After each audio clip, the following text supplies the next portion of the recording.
All right. Now that winter season has completely finished, motorcycle riding is now active. So, for those of you that have always been wondering, hey, I wonder what type of battery tender to get, what size, what style, because at the time when I was new to motorcycle riding, I live in the state that deals with all four seasons, and that means that there's actually a riding season.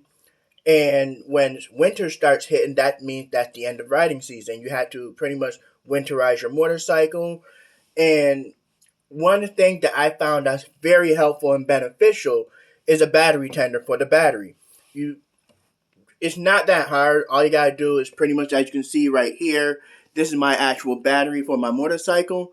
I just took off my seat, unhooked the compartments, and took the battery out. And you got to make sure you bring it into a nice room area where it's not going to be cold, it's not going to be hot, it's a really good perfect room temperature, because there are some components inside this battery that will be affected by the temperature of the surrounding area. So it's always good to have it in a really good room temperature where it's not going to be tampered with and it's going to be left alone. Now, as you can see,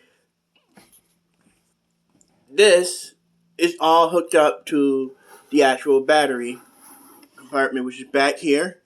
And what's cool about this battery tender is that it has this right here.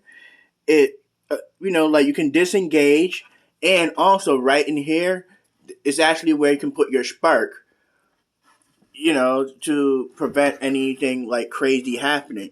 Now, as you can see, I got the automatic, and the light is green, which means the battery is pretty much good, it's active, everything and whatnot.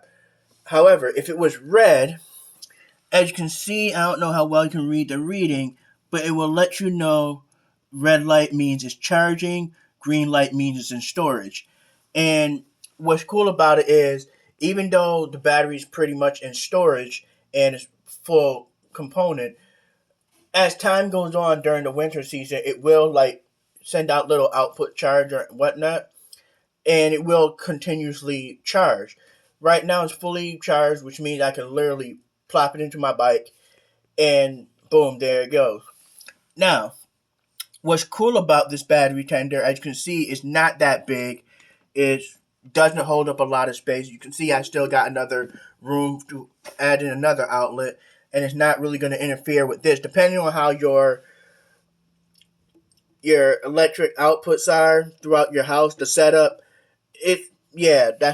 that's the only way for this to interfere with that is if something's screwy where an electrician had to literally fix it. But as you can see, it's just a regular outlet charge.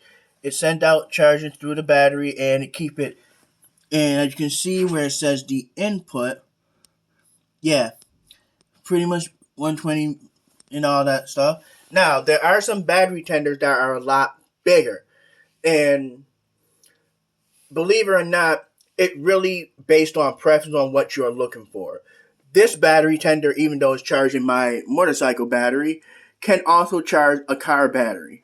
If you're trying to winterize your sport car, or you just want to resuscitate your car battery to 100% make sure if it's a dead battery, or to see if it actually holds a charge, you can definitely use this for like car batteries and everything.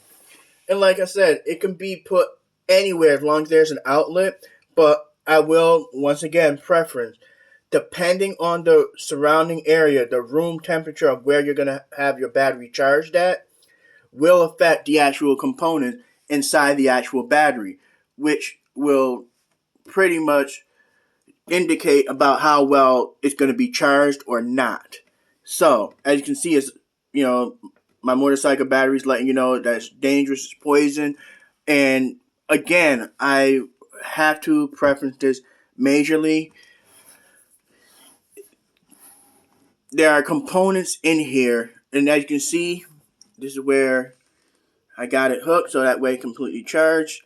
And it's pretty much, if you ever know how to jump a car or jump a battery, then you pretty much know how to hook this up.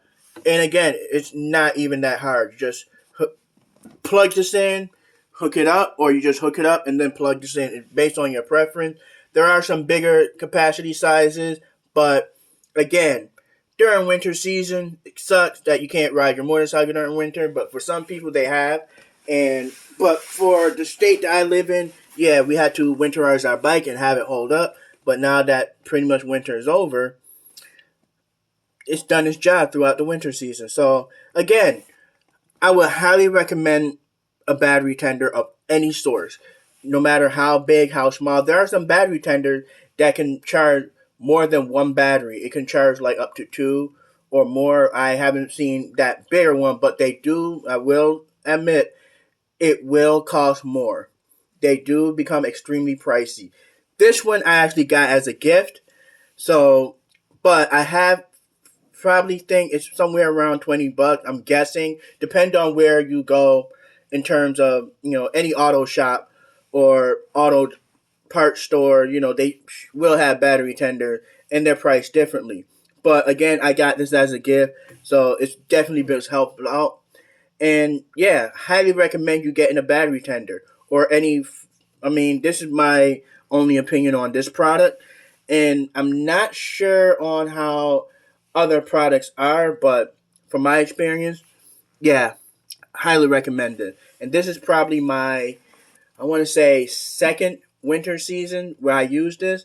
And yeah, for all you motorcyclists, if you're looking for an accessory to have for your motorcycle and you live in a state that do deal with all four seasons, yeah, definitely get a battery tender. All right then, later.